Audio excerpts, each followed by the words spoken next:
Un huracán de rabia galopante a las puertas del desierto. La Guerra Santa Islámica abate al ejército cristiano del rey don Sebastián.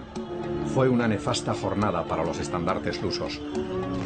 En las llanuras de Alcazarquivir, aquel 4 de agosto de 1578, el sueño conquistador del joven monarca portugués se apaga frente a la caballería del sultán Abd al-Malik. 20.000 cristianos, lanceros y nobles portugueses, tercios alemanes y españoles y mercenarios italianos. 25.000 musulmanes, jinetes berberiscos, 3.000 escopeteros. La contienda se libra junto a este río Lucos, escaso de agua en verano. Don Sebastián pretendía fundar en estas tierras de labor un reino cristiano. Una bula papal le amparaba en esta jornada de África.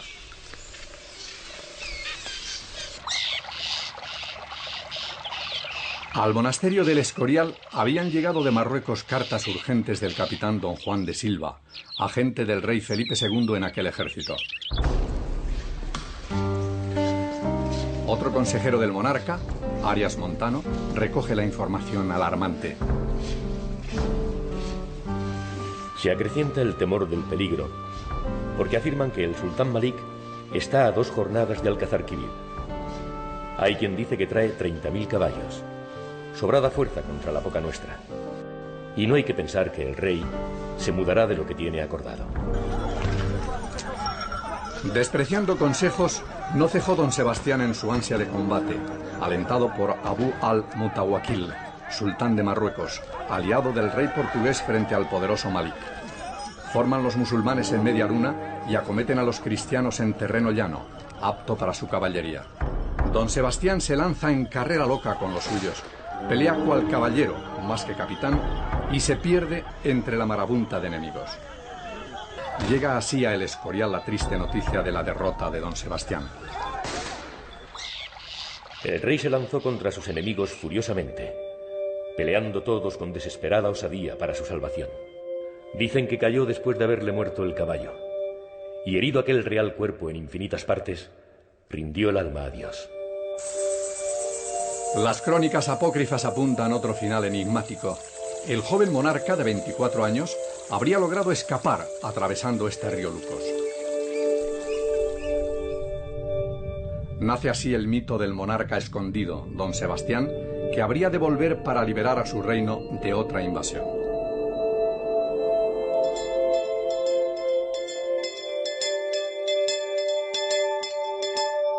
Aquí yace su madre, doña Juana de Austria, hermana de Felipe II. Casó ella con el heredero del trono portugués, don Juan, quien falleció antes del nacimiento de su hijo Sebastián.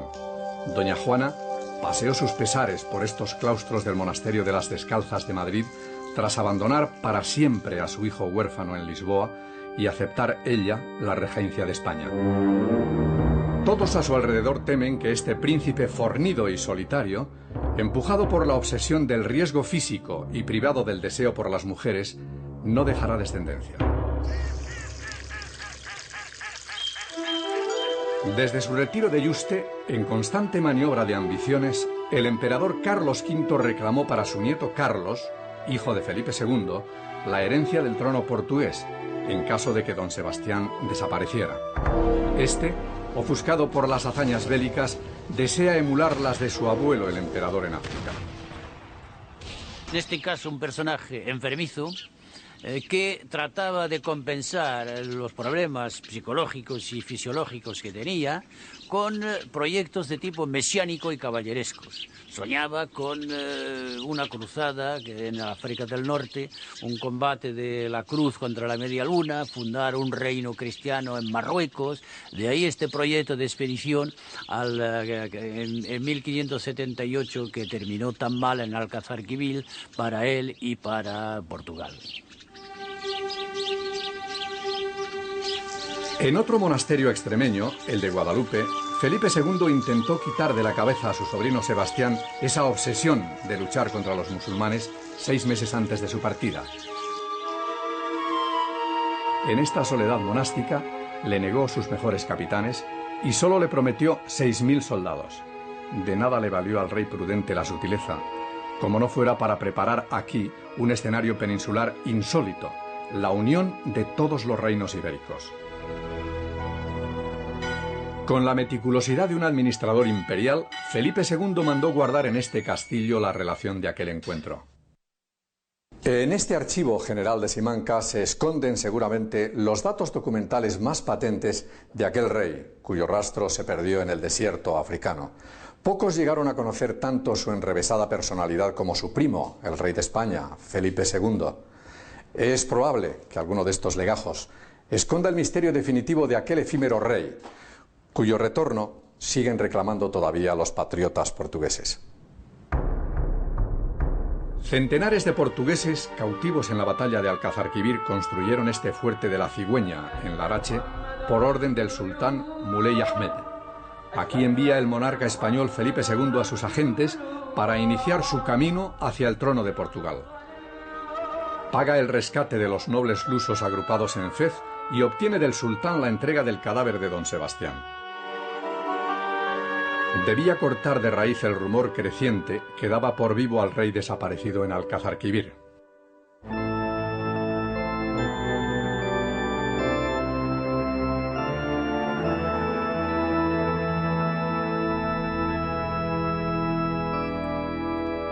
El viaje póstumo de don Sebastián terminó 4 años después de la batalla, en loor de multitudes, en esta iglesia de los Jerónimos de Lisboa. Para entonces Felipe II ya era rey de Portugal. Este es el sepulcro del joven monarca luso, cegado por el destello de un sueño. Pocos creen en la autenticidad de los restos guardados aquí. En esta tumba no hay materia fúnebre. El viajero llena de buen aire el pecho, como quien iza las velas para recoger el viento del mar abierto, y pone rumbo a los Jerónimos.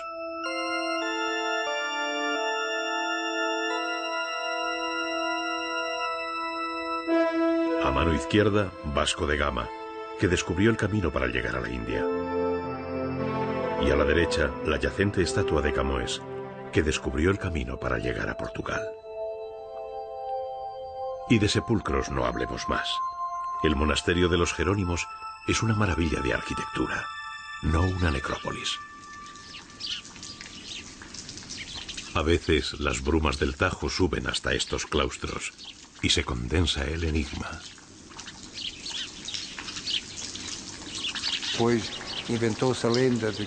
Se inventó esa leyenda de que don Sebastián regresaría y entraría por la barra del Tajo una mañana de niebla en la proa de una nave.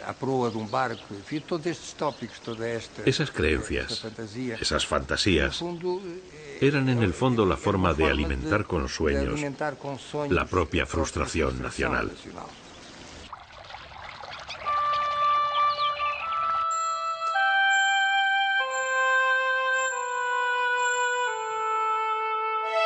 Desde estos salones de su palacio escurialense, Felipe II despliega su sagacidad diplomática para dar el asalto al reino de Portugal.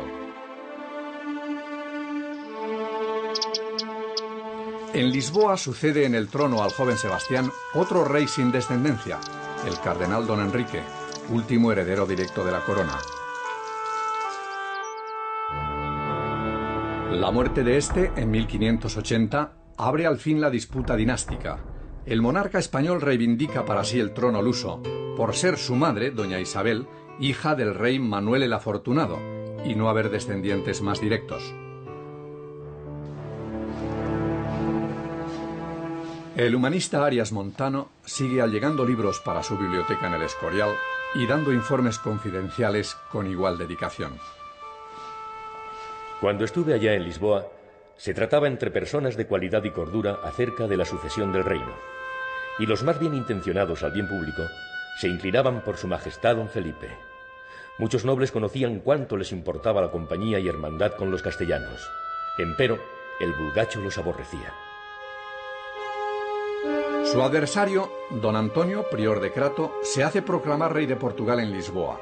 Defiende su derecho al trono por ser el hijo legitimado del último infante portugués, don Luis.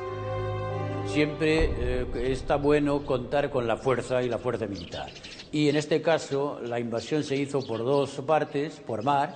El marqués de Santa Cruz atacó por Lisboa, por los Azores, y el duque de Alba, que tenía una fama de hombre muy brutal y muy cruel, atacó desde dentro, desde la península y por tierra. 30.000 infantes, 1.500 hombres a caballo y 136 piezas de artillería se reúnen a lo largo de la frontera hispanolusa a la espera de la orden de invasión. Felipe II da el mando al duque de Alba. El rey se instala en Badajoz en mayo de 1580. Una epidemia de peste le obliga a retrasar las operaciones bélicas. La reina Ana, que le acompaña, morirá allí de esa enfermedad. Las tropas entran esta vez desde Castilla por las llanuras del Alentejo. Para hacer frente a los 30.000 paisanos que apoyan en la región de Lisboa y de Setúbal al prior de Crato, a quien declara rebelde, Felipe II da la orden de invasión el 13 de junio.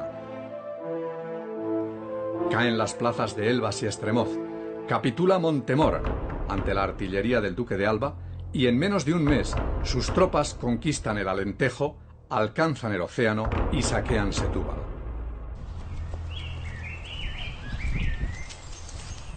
En el castillo de esta ciudad, Puerta de Lisboa, se sitúa el eje de la invasión.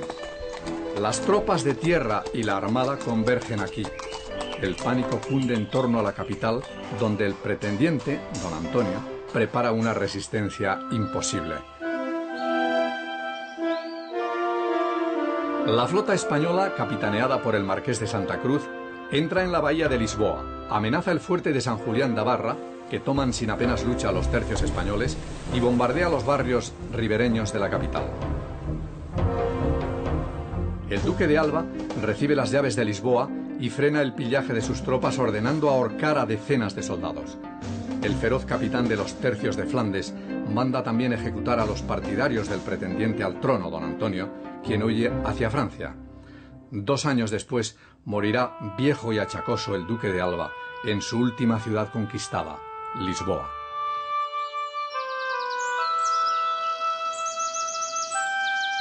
En este castillo de Tomar, antaño orgullo y sede de la Orden del Temple, se reúnen de inmediato las cortes portuguesas para certificar el derecho del monarca español a ocupar el trono luso. Ha llegado el momento de completar la estrategia. Felipe II había comprado las influencias del clero y de la nobleza por medio de este aristócrata, don Cristóbal de Moura, con gran cantidad de oro. Dinero llama a dinero. La intervención de los hombres de negocio de Oporto, de Setúbal y de Lisboa también tuvo su importancia, porque estos señores estaban muy interesados por la plata de América, de la América del Sur, y por otra parte confiaban que el poderío de Felipe II sería mucho más eficaz para defender al imperio portugués contra la competencia y los ataques de ingleses y de holandeses. Todo está dispuesto para que en este convento de Tomar las cortes legitimen la invasión militar y proclamen a Felipe II rey de Portugal.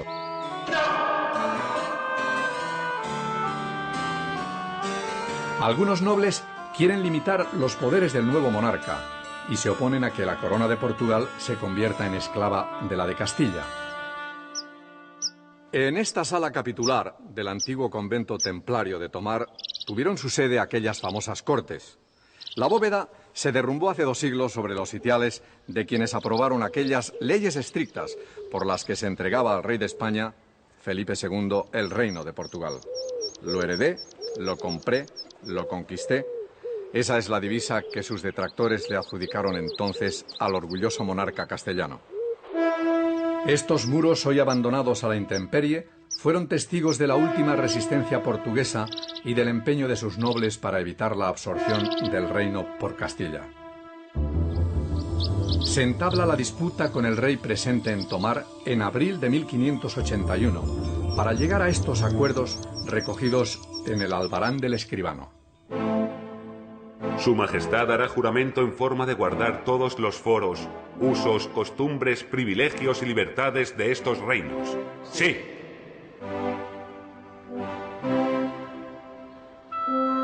Que todos los cargos de la justicia y de la hacienda serán desempeñados por portugueses, no por extranjeros. Sí, sí, está bien, Majestad.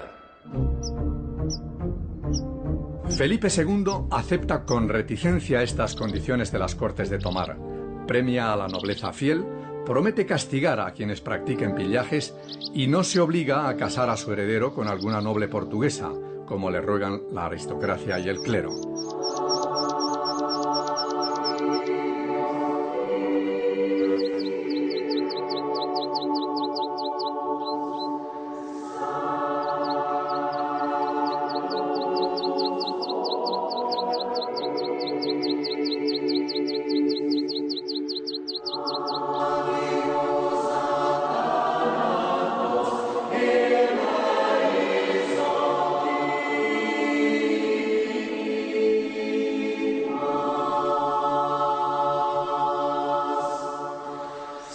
Se cierran así aquellas cortes con solemnidad notable y bajo el juramento de fidelidad a Felipe I de Portugal, de la nobleza y de las 94 villas y ciudades representadas.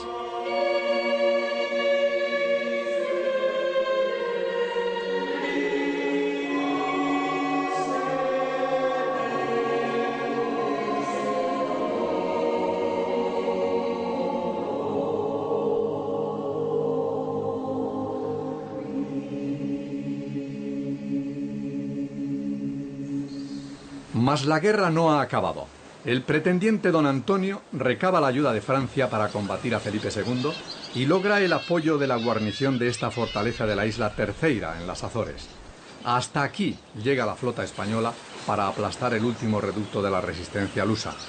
Tras destruir la escuadra francesa de 30 navíos, la Armada española fracasa en el primer intento de tomar esta fortaleza de Angra. Manda aquella flota don Álvaro de Bazán, el vencedor de Lepanto, y participan en esta hazaña de Angra dos notables de la literatura del siglo de oro español, don Miguel de Cervantes y Lope de Vega. Este contará más tarde que el marqués de Santa Cruz hace que un soldado y un trompeta a los fuertes se acercasen a publicar el perdón que del rey de España trae. No respondieron las piezas de muros y baluartes. Regresó el almirante un año después, 1583, con una flota más poderosa y tomó la fortaleza. Reprimió a los sublevados y aseguró la posesión de esta isla de Terceira, puerto seguro para los galeones que venían de las Indias cargados de oro.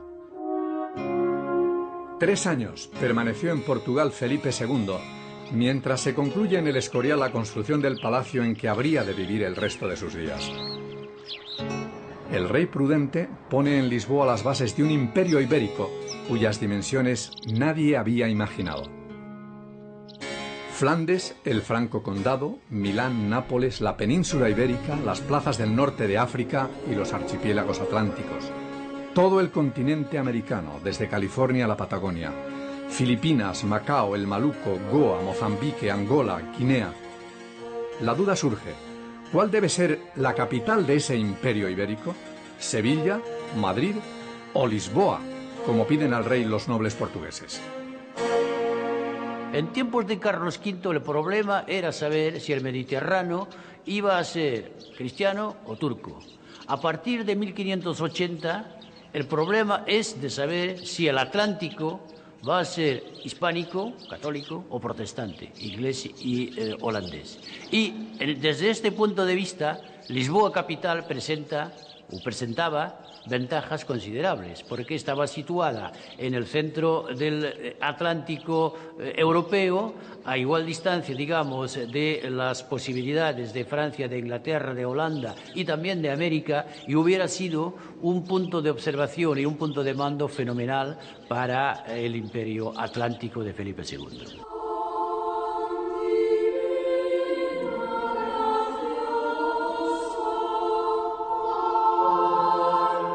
Regresa de Lisboa Felipe II y se instala en el Escorial. Desde aquí ha de dirigir su imperio ibérico y librar la primera guerra global de la historia contra sus enemigos declarados, ingleses y holandeses. Ni la solemnidad escorialense puede esconder el infortunio naval.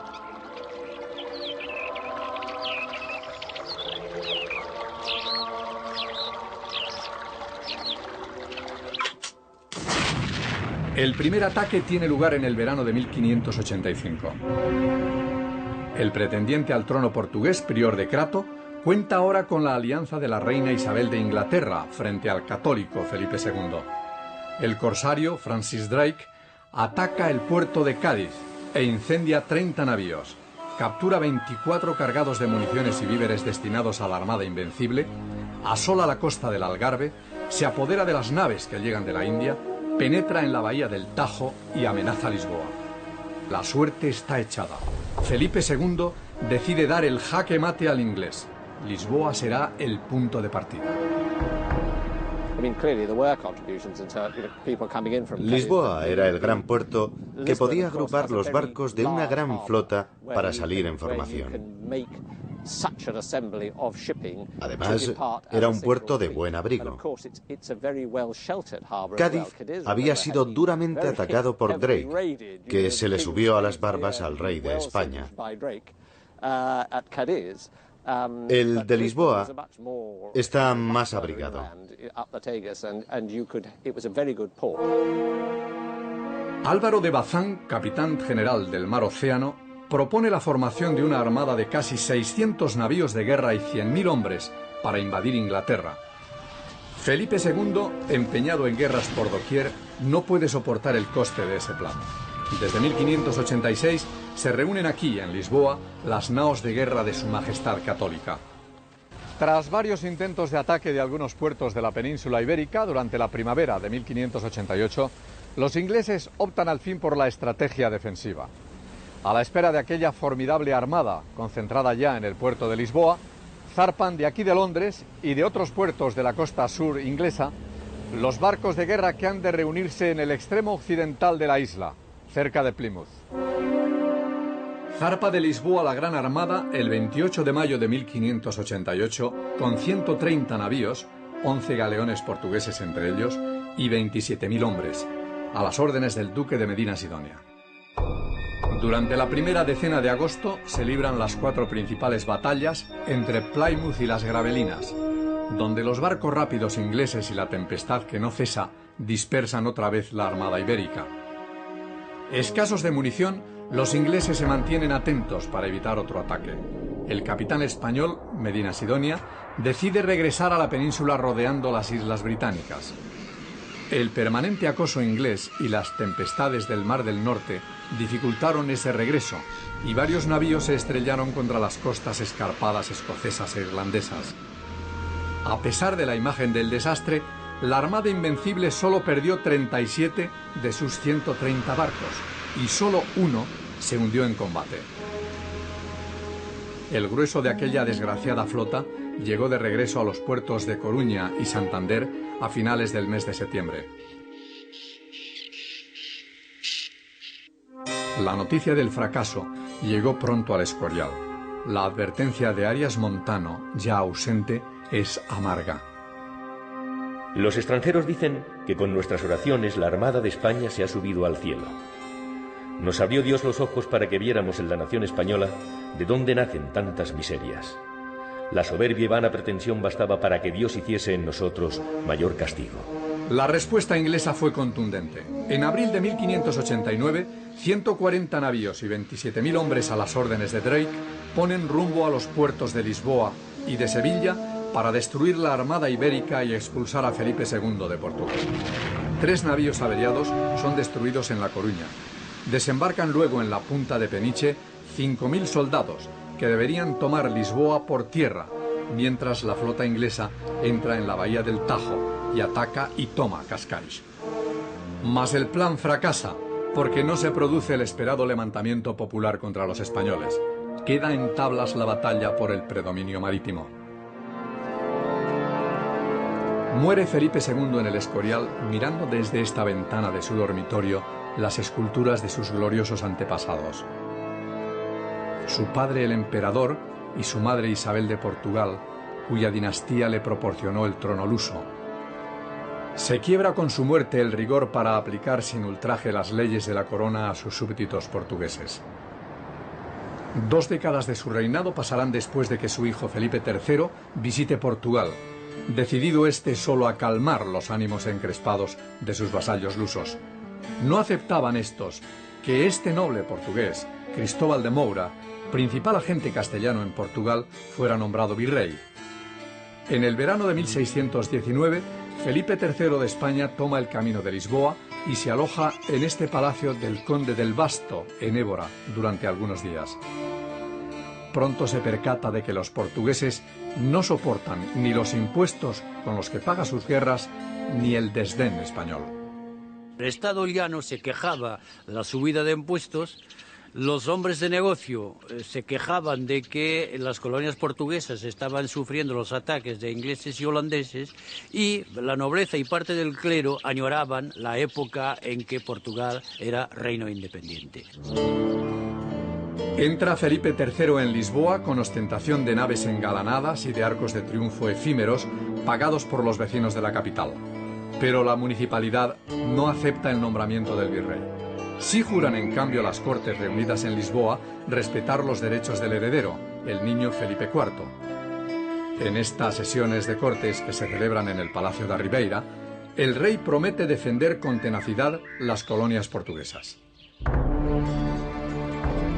Ante la necesidad perentoria de contar con dineros y tropas para sufragar las guerras de Flandes, en Italia y frente a la secesión de Cataluña, el valido del rey, el conde duque de Olivares, exige a los diversos reinos de la corona el pago de nuevos impuestos y nuevas levas de soldados. En el caso de Portugal, 500.000 de coronas y 16.000 combatientes. La reacción popular es fulminante. Ante estas históricas murallas de Évora, se levantan tumultos en el otoño de 1637 que se esparcen como la pólvora por toda la región del Alentejo. Olivares encarga al duque de Benavente, gobernador de Extremadura, la represión de los disturbios. 3 años después, el 1 de diciembre de 1640, un grupo reducido de nobles y de clérigos urde una conspiración y convence al medroso duque de Braganza, don Juan, de que salga al fin de su retiro en este palacio de Villavizosa y se ponga al frente de la rebelión. La noticia de la revuelta portuguesa llegó tarde e incierta a la corte de Madrid. El valido del rey, Olivares, no daba crédito a que toda una nación se hubiera sublevado contra la corona y en su correspondencia privada trataba a los líderes de esa rebelión lusa de estúpidos y borrachos. Gente traidora, decía el conde duque, desprovista de cualquier chispa de inteligencia. Los conjurados, un centenar, asaltaron el Palacio da Ribeira, sede del secretario de Estado Miguel de Vasconcelos, y lo mataron.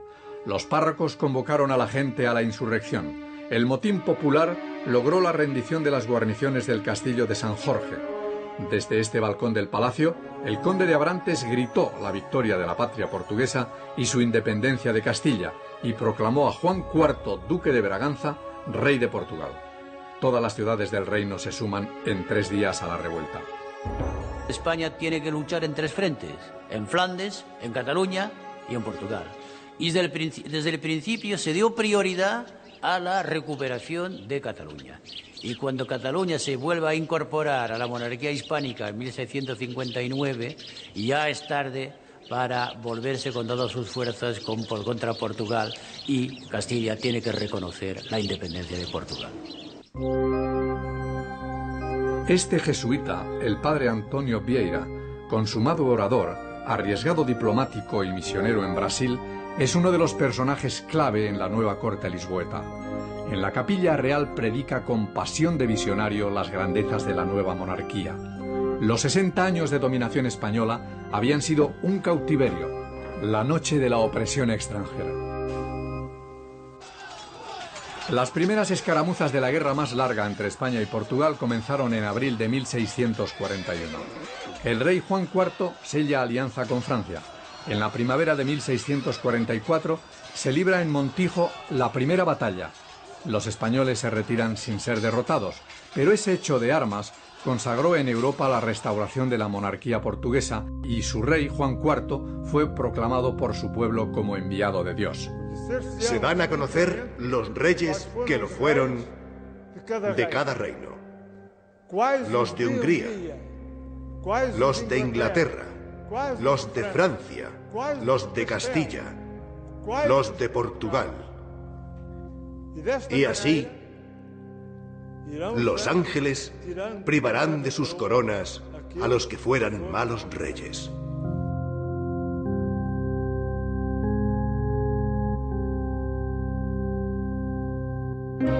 Fallece Juan IV y le sucede como regenta su esposa, la española doña Luisa de Guzmán, quien incita con energía a una respuesta bélica contundente frente al rey de España. En enero de 1659 se libra la batalla decisiva de Elvas, que alejó el peligro de una nueva invasión española. La victoria es providencial, pero los costes de la guerra son tan elevados que la regenta doña Luisa debe buscar alianzas y dineros por doquier. Finalizada la guerra en Cataluña, Felipe IV intenta el asalto al rebelde Portugal. 15.000 infantes, 6.500 combatientes a caballo y 20 cañones logran tomar Évora en mayo de 1663. Los españoles son derrotados en Estremoz. De este fuerte de la Concepción, en Salamanca, hoy ruina, el duque de Osuna intenta la penetración por el norte. Es derrotado en Castelrodrigo. El final de la partida se juega en tierras del Alentejo. Con una ayuda de infantería y caballería inglesas del general Cromwell, las tropas portuguesas ganan en 1663 la batalla de Estremoz y 2 años más tarde, bajo el mando del general francés Schomberg, la de Montes Claros. El desastre español fue estrepitoso. 4.000 soldados muertos y 6.000 prisioneros frente a menos de 1.000 víctimas en el bando luso. Felipe IV de España, el monarca que no tuvo en su vida ni un solo día de paz, muere 3 meses más tarde, angustiado por la pérdida de la corona lusa. Se firma una tregua de 40 años. España reconoce al fin la independencia de Portugal en el Tratado de Madrid de 1668. En la bahía del Tajo, Mar de la Paja, se alza esta torre de Bugio que el rey Felipe II de España ordenó levantar. Durante medio siglo, los galeones de los reinos ibéricos surcaban estas aguas rumbo a los 3 océanos que bañaban las costas de un imperio imposible. Lisboa no fue su capital. Portugal recuperó su independencia. España se sumió en su orgullo decadente. Se disipó la fuerza de ambos reinos y se dieron la espalda otra vez durante siglos.